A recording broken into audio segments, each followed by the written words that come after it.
Computer park বিডির পক্ষ থেকে আপনাদেরকে জানাই সাদর আমন্ত্রণ। So computer park BD service সেন্টারের আরেকটি ভিডিওতে আপনাদেরকে সাদর আমন্ত্রণ। তো দেখুন, এই যে মাদারবোর্ডটা দেখছেন, এটা হচ্ছে 8470 ফি। এটা থার্ড জেনারেশন। এটা i3 হয়, i5 হয়, যে কোনো সিরিজের ল্যাপটপ হয়ে থাকে, সেটা i3 হোক বা i5 হোক। ম্যাক্সিমাম সময় দেখা যায় যে i5 এর ল্যাপটপটা বেশি হয়। তো 8460 এবং 8470, 8460 একটি মাদারবোর্ড আমার কাছে আছে সাপোর্ট হিসেবে নষ্ট। এই যে একটা 8470 যে মাউস প্যাডের যে পোর্ট, সেটা হচ্ছে এখানে খালি ঘর যেটা, সেটা হচ্ছে 8460। আর 8470 সেটা হচ্ছে যে আপনার এটা হচ্ছে যে ভরাট যেটা, আর মাউস প্যাডের পাশটা হচ্ছে খালি থাকবে। তো এই সমস্যাটি ছিল কি, এই ল্যাপটপটার এখানে দেখুন, এখানে কিন্তু 3 ভোল্ট 5 ভোল্টের যে সেকশনটা আছে। তো আমি টুইজার দিয়ে দেখানোর চেষ্টা করি। এটা হচ্ছে 5 ভোল্টের সেকশন, এটা 5 ভোল্টের কয়েল, এবং এটা হচ্ছে 3 ভোল্টের কয়েল। তো দেখা যায় যে এখানে 5 ভোল্টের জন্য একটা করে ক্যাপাসিটার ব্যবহার করেছে, সেটা হচ্ছে 150-এর ক্যাপাসিটার, 330 না কিন্তু এটা। আর এটা 3.3 ভোল্টের যে কোয়েলটা, তার জন্য 150-এর আরেকটি ক্যাপাসিটার আছে। এই যে আইসিটা আছে 3 ভোল্ট 5 ভোল্টের আইসি 51125 আইসি, এইটা আইসিটার মাধ্যমে কিন্তু এই কোয়েলের যে ভোল্টেজ এগুলো নিয়ন্ত্রণ করা হয়েছে। মসফেট মানে আইসি থেকে মসফেট থেকে কোয়েল, এভাবে কিন্তু এই আইসির মাধ্যমে সব কিছু নিয়ন্ত্রণ করা হয়েছে। এই কোয়েলের জন্য মেন মসফেট, সাপোর্টিং মসফেট, এই কোয়েলের জন্য মেন মসফেট, সাপোর্টিং মসফেট, এটা মেন, এটা সাপোর্টিং। আচ্ছা, এইগুলো এই মসফেটের জন্য যে ছোটো ছোটো সিরামিক ক্যাপাসিটার ব্যবহার করা হয়েছে মসফেটের জন্য, মেন মসফেটের জন্য।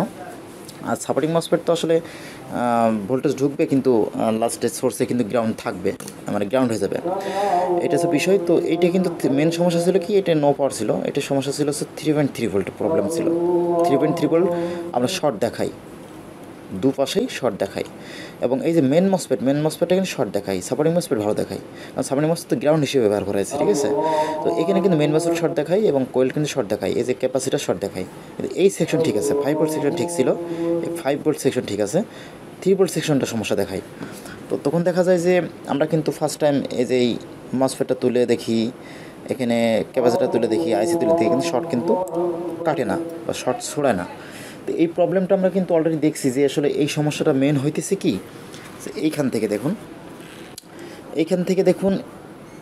এইখানে একটা সিরামিক ক্যাপাসিটার আছে দেখুন। এই সিরামিক ক্যাপাসিটার, এই যে সিরামিক ক্যাপাসিটার সব শর্ট দেখাই। একটা মাদারবোর্ডে কী হলো, আমরা এটা তুলে দিলাম, এটা ক্লিয়ার হয়ে গেল। কিন্তু আমাদের এটা সমস্যা ছিল এই আইসিতে প্রবলেম। এটা আপনি বলতে পারেন যে এটা আইসি কীভাবে, এটা তো মসফেটের মতো দেখতে। আসলে মসফেটের মতো দেখলে হলেই হবে না, মসফেটের মতো দেখতেও কিন্তু আইসি হয়ে থাকে। তো এখানে দেখুন, এখানে কিন্তু একটা কোড থাকে, যেমন ইউতে উল্লেখ আছে, ইউতে উল্লেখ থাকলে আইসি, এবং যদি কিউ বা পি কিউতে উল্লেখ থাকতো তাহলে কিন্তু মসফেট। তো এইটা কিন্তু এই আইসিতে সমস্যা ছিল এবং এই সিরামিক ক্যাপাসিটার সমস্যা ছিল, এই দুইটা চেঞ্জ করার পরে। এবং এখানে দেখুন একটা পাশেরটা সিরামিক ক্যাপাসিটার, সেটা পুড়ে গেছিলো, মানে কালারটা চেঞ্জ হয়ে গেছিলো। কালারটা চেঞ্জ হওয়ার পরে কিন্তু এটা চেঞ্জ করে দিছি। এই মোটামুটি 3টে চেঞ্জ করার পরে দেখা যায় মাদারবোর্ডটা কিন্তু রেডি। আজকের ভিডিওটা এই জন্য শেয়ার করলাম যে যারা 846070 মাদারবোর্ড নিয়ে প্রবলেমে পড়ছেন, নো পাওয়ার প্রবলেম, আপনার 3 ভোল্ট, এই যে 3 ভোল্টের 8470 মাদারবোর্ডে এবং 8460 মাদারবোর্ডে এই প্রবলেমটা বেশি দেখায়। এই 3.3 ভোল্টের কোলটা শর্ট দেখায়। এই কোলটা শর্ট দেখালে আপনার মেন যে কাজটা করবেন সেটা হচ্ছে এই যে এই আইসি মাপবেন, এখানে সিরামিক ক্যাপাসিটার আছে, সিরামিক ক্যাপাসিটার এগুলো খেয়াল করবেন, একটু মাপবেন। এইগুলোতেই প্রবলেম হয়। মেন প্রবলেমটা কিন্তু এখান থেকে 90% প্রবলেমটা এখান থেকে হয়। আশা করি বুঝতে পারছেন। ধন্যবাদ আপনার সবাইকে আমাদের সাথে থাকার জন্য এবং আমাদেরকে সাপোর্ট দেওয়ার জন্য। আমরা খুবই ভালো রেসপন্স পাচ্ছি। যদি আপনারা আমাদেরকে এভাবে সাপোর্ট দেন, আমরা আরও ভালো ভালো ভিডিও আপনাদেরকে শেয়ার করব।